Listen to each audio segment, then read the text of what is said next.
జనరల్గా కోపం అనేది చిరాగ్గా ఉన్నప్పుడు వచ్చిందండి. సీరియస్గా మాట్లాడేటప్పుడు ఎవరైనా డిస్టర్బ్ చేసినా లేదు.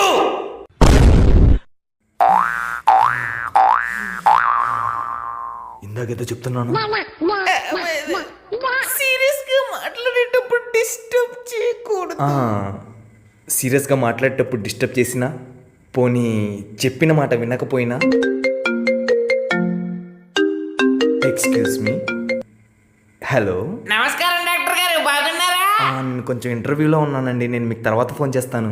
అవునా డాక్టర్ గారు, బాగున్నారా? నేను చెప్పింది మీకు అర్థమైనట్లేదు. నేను ఇంటర్వ్యూలో ఉన్నాను. నేను మీకు తర్వాత ఫోన్ చేస్తాను. అట్టాగే డాక్టర్ గారు, బాగున్నారా? నేను ఇంటర్వ్యూలో ఉన్నాను. నీకు తర్వాత ఫోన్ చేస్తా. ఎందుకు అరుస్తున్నారు డాక్టర్ గారు, బాగున్నారా? చెప్పేది వినవేంట్రా? ఫుల్ వీడియో నా ఛానల్లో ఉంది, చూసేయండి అండ్ ప్లీజ్ సబ్స్క్రైబ్ చేసుకోండి.